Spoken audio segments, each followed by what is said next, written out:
Movie start होती है तो हमें एक आइलैंड दिखाया जाता है जहाँ पर वर्ल्ड वॉर 2 चल रहा होता है। वहाँ पर दुश्मनों के 2 प्लेन आके गिरते हैं जिनमें से 2 सोल्जर बाहर आते हैं। वो बिल्कुल ठीक होते हैं और वो एक दूसरे को देखते ही एक दूसरे पर हमला कर देते हैं और ये लड़ते लड़ते जंगल जा पहुँचते हैं। ये एक दूसरे को मारने वाले होते हैं। तभी वहाँ पर एक बहुत सा बड़ा और अजीबोगरीब क्रिएचर दिखाते हैं जिसका नाम होता है कॉन्ग। ये दोनों इसको देखकर डर जाते हैं और सीन यहीं पर चेंज हो जाता है और काफ़ी सालों बाद का समय दिखाया जाता है। यहाँ पर एक जर्नलिस्ट की टीम दिखाई जाती है। यहाँ पर बिल और एक बिल का साथी होता है। बिल ने काफ़ी सालों बाद रिसर्च करके एक आइलैंड ढूंढा था जिस आइलैंड पर जाने के लिए उसे कुछ फंड चाहिए थे। इसीलिए स्टेटमेंट्स के ऑफिस में आते हैं प्रपोज करने के लिए और ये उसी आइलैंड की बात कर रहे होते हैं जो हमें मूवी के स्टार्ट में दिखाया जाता है। बिल उन्हें बताता है कि ये आइलैंड बहुत पुराना है और यहाँ पर बड़ी बड़ी अजीबोगरीब क्रीचर्स रहते हैं जिसके बारे में दुनिया अभी तक कुछ नहीं जानती। इसलिए क्यों ना हम सबसे पहले इसे ढूंढ लें। लेकिन सेनेटर को बिल्कुल भी ये प्लान अच्छा नहीं लगता, इसलिए वो उसे समझाता है और वहाँ जाने से मना करता है और उसे फंड नहीं देता। तब बिल उसे बताता है कि पूरी दुनिया यहाँ तक कि रसिया भी इसके खोज में लगी है। तब सेनेटर काफ़ी कुछ सोचने के बाद उसे वहाँ जाने की इजाज़त देता है और उसके फंड्स भी क्लियर कर देता है। अब जाहिर सी बात है कि बिल वहाँ अकेला तो जा नहीं सकता, इसलिए वो एक टीम बनाता है और वहाँ से कुछ सोल्जर्स भी मंगवाता है। टीम का इंचार्ज वो खुद होता है और वहाँ पर एक मेजर भी होता है और ये एक गाइड को भी हायर करते हैं जिसका नाम जेम्स होता है और ये सारी सीन कैप्चर करने के लिए एक फोटोग्राफर लड़की मेसन भी होती है। अब ये लोग मीटिंग कर रहे होते हैं। यहाँ पर बताया जाता है कि इन केस अगर हम वहाँ पर खो जाएं तो कहाँ और किस लोकेशन पर मिलना है और ये निकल पड़ते हैं। ये समुद्र के रास्ते से जा रहे होते हैं जहाँ पर इन्हें कुछ हेलीकॉप्टर्स में बैठकर जाना था, लेकिन वहाँ पर इन्हें पता चलता है कि जिस रास्ते से उनके हेलीकॉप्टर जाने वाले हैं वो रास्ता अभी इनके लिए ठीक नहीं है क्योंकि वहाँ पर काफ़ी भारी तूफान आने के कारण वो अभी वहाँ नहीं जा सकते। और बिल इनकी बिल्कुल भी नहीं सुनता। वो वहाँ पर 6-7 हेलीकॉप्टर मंगवा कर अपनी टीम को बिठाकर वहाँ से चल पड़ता है और जैसे ही वहाँ जाते हैं वहाँ का तूफान और बढ़ने लगता है, लेकिन जैसे तैसे ये वहाँ से बचकर निकलते हैं और ये फाइनली वहाँ उस आइलैंड पर पहुँच ही जाते हैं। वहाँ पर एक जियोलॉजिस्ट बताता है कि हो सकता है कि ये क्रीचर्स ज़मीन के अंदर रहते हो, इसीलिए वो वहाँ पर बॉम्ब गिराने के ऑर्डर देते हैं और जैसे ही वो वहाँ पर बॉम्ब गिराते हैं वहाँ पर काफ़ी हलचल होने लगती है और वहाँ के जानवर काफ़ी इधर उधर भागने लगते हैं और चीज़ें आकर उनके हेलीकॉप्टर से टकराती है और तभी दिखाया जाता है कि बहुत बड़ा क्रिएचर कॉन्ग वो बहुत गुस्से में होता है, सबको मार रहा होता है। मेजर ऑर्डर देता है कि इस पर फायर करो, तब सब उस पर फायर करते हैं लेकिन वो तो और गुस्से में हो जाता है और सब पर अटैक कर देता है। वो सबको मारने लगता है, उनके हेलीकॉप्टर्स को ब्लास्ट कर देता है और वहाँ पर काफ़ी सोल्जर्स मारे जाते हैं। इसीलिए वे उसे मारने के लिए 2 ग्रुप में बंट जाते हैं। एक ग्रुप में बिल और बाकी सोल्जर्स लोग होते हैं और दूसरे में जेम्स मेसन और बाकी लोग होते हैं। यहाँ पर मेजर के बाकी लोग मारे जाने के कारण वो बिल पर गन पॉइंट करके पूछता है कि आखिर तुम हमें यहाँ क्यों लेकर आए हो। तब बिल बताता है कि ये प्लेनेट हमारा था ही नहीं, यहाँ पर तो जानवर और बड़े बड़े क्रीचर्स रहा करते थे।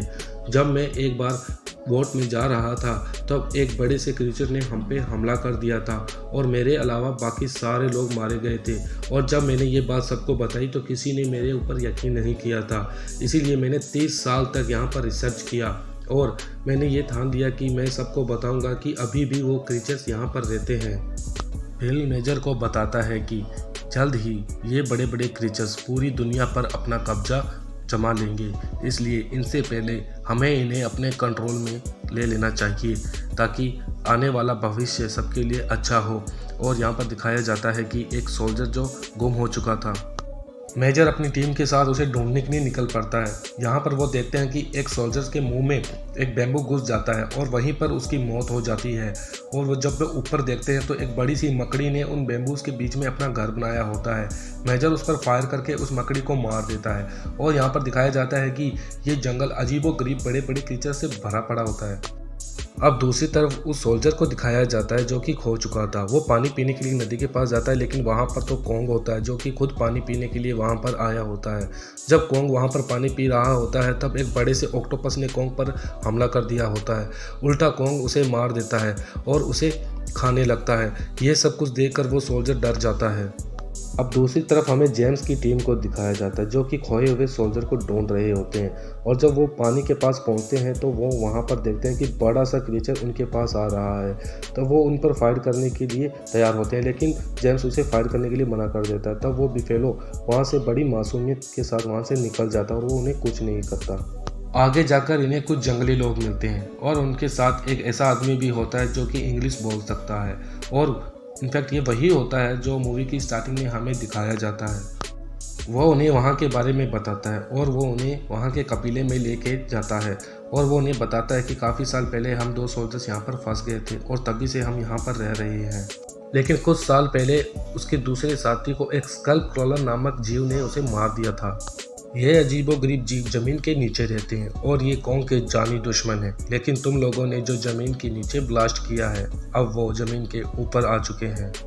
यहाँ पर ये उन्हें बताता है कि कॉन्ग तो उनकी हिफाजत करता है, अगर उसने कॉन्ग को कुछ कर दिया तो हमें कौन बचाएगा।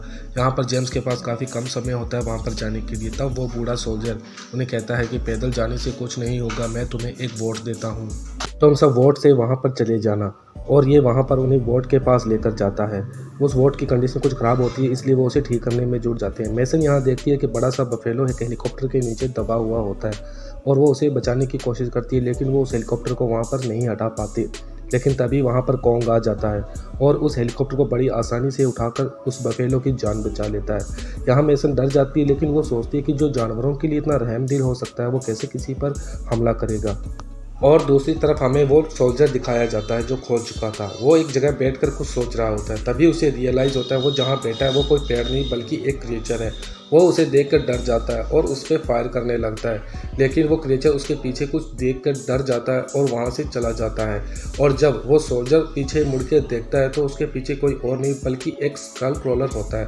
वो उस पर अटैक कर देता है और उस लॉस्ट सोल्जर को वहीं पर मार देता है। अब हमें आगे दिखाया जाता है कि आर्मी भी आगे जाने के लिए तैयार थी और यहाँ पर जेम्स का बोट भी तैयार हो जाता है, इसलिए वे सब वहाँ पर उस बोट में बैठकर वहाँ से जा रहे होते हैं। और कबीले वाले भी काफ़ी खुश होते हैं कि वे सब सुरक्षित वहाँ से जा रहे हैं। इसी दौरान वहाँ पर बड़े बड़े पक्षी आते हैं और उनमें से एक आदमी को उठाकर ले जाते हैं। यहाँ पर जेम्स उसे शूट करने की कोशिश करता है, लेकिन तभी देखते ही देखते वे पक्षी उस आदमी के टुकड़े टुकड़े कर देते हैं और ये उसे बचा भी नहीं पाते।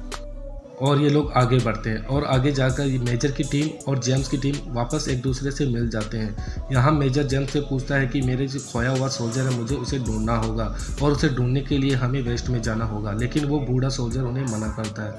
वो कहता है कि वेस्ट में जाना बिल्कुल भी ठीक नहीं है, बिल्कुल भी सेफ नहीं है, वो हमें मार देगा। लेकिन मेजर इनकी एक नहीं सुनता और जेम्स को कहता है कि तुम मेरे साथ चलो। तब ये सब मिलकर एक जगह पर जाते हैं जहाँ पर बड़े बड़े स्केलेटन हड्डियाँ डिक्रेट होकर पड़ी होती है, जिनके कारण फेल्स फ्यूल बन जाता है। वहाँ पर एक आदमी सिगरेट पी के नीचे फेंकता है, जिसके कारण वहाँ पर आग लग जाती है और काफ़ी बड़ा धमाका होता है, जिसके कारण स्कल क्रॉलर बाहर आ जाते हैं और वे बाहर आते ही उन पर अटैक कर देते हैं। ये सब भी उन पर फायर कर रहे होते हैं, लेकिन तभी एक स्कल क्रॉलर के मुंह से एक स्केलेटन निकलता है जिस पर वो एक लॉकेट होता है उस लॉस्ट सोल्जर का। ये देखकर जेम्स समझ जाता है कि वो अब नहीं रहा, लेकिन अब ये भाग भी नहीं सकते क्योंकि चारों तरफ ये स्कल क्रिएचर होते हैं और वहाँ पर ग्रीन कलर की गैस भी फैल चुकी थी, जैसे उनको मारना और भी मुश्किल हो चुका था। लेकिन जैसे तैसे वे फायर गन की मदद से उनको मारने में कामयाब हो जाते हैं। और यहाँ दूसरी तरफ जेम्स मेजर को बताता है कि आपका लॉस्ट सोल्जर अब नहीं रहा। वो उसे उसका लॉकेट दिखाता है और ये देखकर मेजर गुस्से से पागल हो जाता है और वो कहता है कि मैं अब कॉन्ग को नहीं छोड़ूंगा। यहाँ वो सब कहते हैं कि कॉन्ग का क्या कसूर है इसमें, वो तो हम सब की हिफाजत कर रहा है। अगर हमने कॉन्ग को कुछ कर दिया तो वो स्कल्प हमें नहीं छोड़ेंगे, वो मार देंगे। लेकिन मेजर बहुत जिद्दी होता है और वो एक दूसरे पे गन पॉइंट कर देते हैं। तब जेम्स कहता है कि आप अपनी टीम को लेकर दूसरी तरफ जाइए और मैं अपनी टीम को लेकर वोट पे आपका इंतज़ार करता हूँ। और फिर से ये लोग 2 ग्रुप में डिवाइड हो जाते हैं और हमें देखते हैं कि रात को मेसन और जेम्स एक पहाड़ की चोटी पर फोटो कैप्चर कर रहे होते हैं, लेकिन तभी उनके सामने वहाँ पर कॉन्ग आ जाता है। मेसन उसे प्यार से सहलाती है, लेकिन कॉन्ग भी उसे कुछ नहीं करता। तब मेसन को ये रियलाइज़ होता है कि ये काफ़ी अच्छे क्रिएचर हैं, ऐसे किसी को नुकसान नहीं पहुँचाते। और दूसरी तरफ दिखाया जाता है कि मेजर और उसके सोल्जर्स ने काफ़ी बम ब्लास्ट कर दिए थे नदी के किनारे और ये देखकर वहाँ पर कॉन्ग आ जाता है और वो गुस्से से इन पर हमला करने लगता है क्योंकि ये सब प्लेनेट को ख़राब कर रहे थे। लेकिन वो खुद ही आग में जलकर बेहोश हो जाता है और वहाँ पर वो उसे और बॉम्ब ब्लास्ट करने का ऑर्डर देता है, लेकिन तभी वहाँ पर जेम्स आ जाता है और वो उन्हें कहता है कि तुम सब कॉन्ग को क्यों मार रहे हो, मैं तुम्हें कैसे समझाऊं कि हमें इससे खतरा नहीं है, बल्कि ये तो हमें बचा रहा है।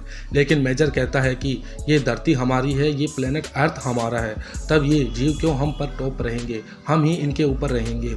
लेकिन जेम्स कहता है कि तुम अब सब अपनी गन नीचे करो। ये सब अपनी नीचे गन कर ही रहे होते हैं, लेकिन तभी वहाँ पर एक स्कल क्रोलर आ जाता है। वो इन पर अटैक करने के लिए आगे बढ़ता है, लेकिन तभी कॉन्ग वहाँ पर उठ खड़ा होता है।